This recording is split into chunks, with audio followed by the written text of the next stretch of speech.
Hi, I'm Jacob from JacobTubeHD, and welcome back to the movie I want to talk about. The show that calls intentionally not uploading for 1 week a season hiatus. It's a new year and a new season, even though nothing is really changing about the show. I'm not even supposed to be here today, even though I've set the release for season 2 to be today. I have to make things right though if I want to walk to that part of my room. Why is this a film noir monologue? Today's trilogy isn't noir, it's just black and white for one film. This bit is stupid. I'm just going to start the episode. That was a weird way to start the season. Anyway, I'm a changed man. I got this trophy for completing, the first season, even though it's just an Elf DVD because that was the last film I reviewed in season 1. Also, I learned a lot from my last experience with Hayden. It gave me some real character development. Like, I learned that people have feelings. I also learned that I have feelings. Feelings are very fun. I also learned that Hayden loved Elf because she wanted to express a part of herself. So, I should review a film or series of films that expresses myself and has inspired me, but the first one sounds funner. But the second one does give me an episode idea, so I'll go with that one.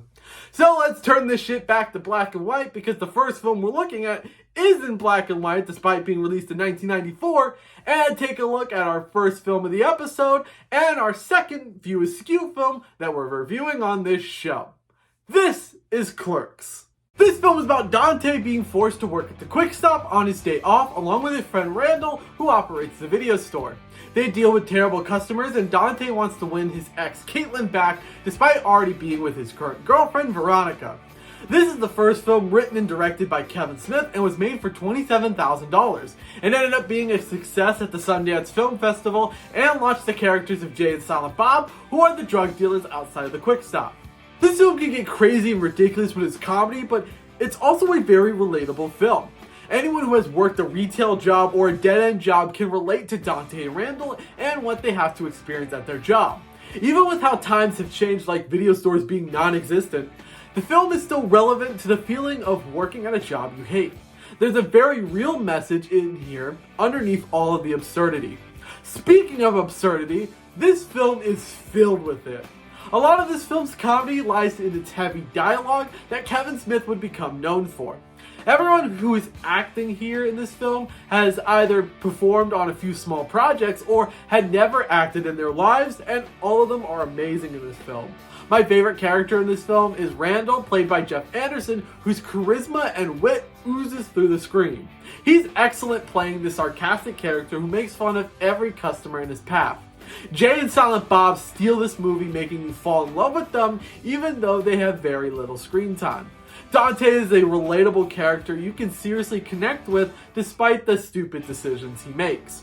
Also, as someone who eventually wants to make movies in the future, this is inspiring. Kevin Smith and his small team were able to make a fun movie with a heartfelt message with just a budget of $27,000 and in the store he worked in at the time of making the movie. We barely leave the Quick Stop at all in this movie, and it's still connected with me and many others. If Kevin Smith can do it with his limited resources, then anyone, including myself, can do it, and that's something special that not every film can do. This is a hilarious movie that's relatable to anyone who has worked in a dead-end job, and inspiring to any future filmmaker. Clerks gets a 4 out of 5 Circus Seals. Now we can bring it back to color for this one because this next film is in color.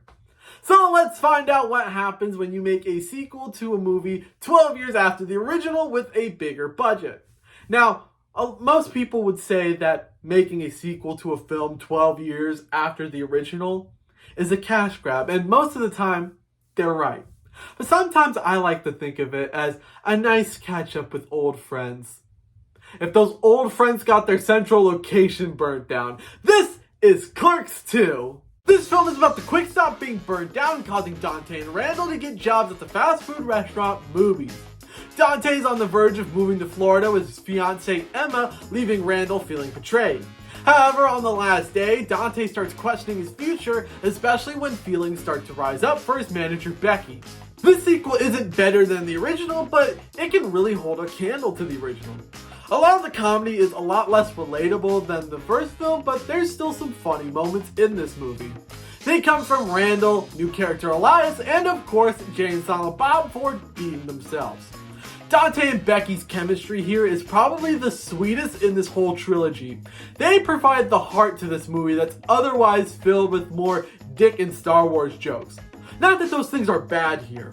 The best part of this movie is its climax in the jail cell between Dante and Randall. Not to spoil it, but we see the breakdown of a character you'd think couldn't be broken down and show his heart in any capacity. It's such a powerful scene that brings the relatability that was lost throughout the rest of the film by its writer not ever working in a fast food restaurant. This film takes a small hit comedy-wise, but a massive height in its story and the side of these characters you never thought you would see. Clerks 2 gets a 4 out of 5 pickle fuckers. Now, I know this next film is mostly in color, but I want it back to black and white just because it looks so cool. Now, if you thought waiting 12 years to make a sequel was a bit excessive, try waiting 17 years to make a third film. And try making it the saddest of the bunch. So, how can you make a franchise that introduced generations to the term snowballing serious? Let's find out. Also, if there's any kids watching, which I doubt there is any, please don't look up the term snowballing. You know what? Actually, never mind. There's probably way more fucked up shit on the internet that's easily accessible to find. This is Clerks 3. This film is about Dante and Randall owning and working at the Quick Stop. But when Randall suffers from a heart attack and realizes he hasn't done much with his life, he decides to stop talking about movies and start making movies. With the help of Elias and Jay and Silent Bob, Randall makes a movie about his life working at the Quick Stop. The plot of this film is pretty much based on Kevin Smith's real heart attack in 2018 and him making the first Clerks film, taking a lot of inspiration from real behind-the-scenes stories from making the first movie. If Clerks 2 had some emotional moments, then this third one will break you down with its emotional heights. This film gets fucking sad. It mainly gets sad due to the topic that kicks off this film's plot, which is heart attacks and near-death experiences and other shit I can't talk about due to spoilers. If you watch the other two films before this one, then you still won't expect the emotional toll this film will have on you, especially with its third act. On a lighter note, the comedy has much improved from the second film. I guess Kevin Smith can relate to heart attacks and making a movie in a convenience store better than he can relate to working at a fast food restaurant. Every character pulls their weight here emotionally and comedically. Dante has the best performance I've ever seen from that character. Randall is as funny as he ever is. Elias goes through a crazy and ridiculous arc in this film that brings the humor this film needs, and Jay and Silent Bob do their thing as always. Since the plot is Dante and Randall making the first Clerks film, some moments feel straight out of the first movie, but it's also nice seeing some real stories from the making of the first film get fully realized here. Also, it's really nice seeing some of the smaller characters from the other Clerks films return in this one. Even the smallest of characters from the first film have some time to shine here. And it feels like a perfect celebration of the original while telling its own emotional story. My only problem is some songs being in scenes they shouldn't, but most of the songs are perfect for their moment in the film, especially with the final scene. This film is a return to form as it's a fun and relatable ride as long as you have a box of tissues on standby. Clerks 3 gets a 4 out of 5 crypto kites. Now turn this shit back to color because I'm not forgetting the overview this time, alright? Every time I review a franchise or multiple films in one episode, I forget the overview. But not this time because I'm on top of my shit, alright? I don't play around in 2024, motherfucker. Clerks is a simple but beautiful trilogy. It's about two guys stuck working in a convenience store, but its charm, humor, and relatability makes it more than just two guys stuck working in a convenience store. My favorite film is the original Clerks for being the funniest, the most relatable, and the most impressive coming from first-time actors and limited resources. My least favorite is Clerks 2 because although it still has its charm, it's the least relatable of the bunch except for the ending. And that's it! We're finally back in the groove of things and I'm feeling pretty excited. You know, dusting off the week-old cobwebs on my reviewing skills has been really fun. And so ends the first episode of Season 2, and it was a success. I'm really proud of my skills, and why am I still monologuing like this is a film noir? I don't need to do this. It's not the right type of movie.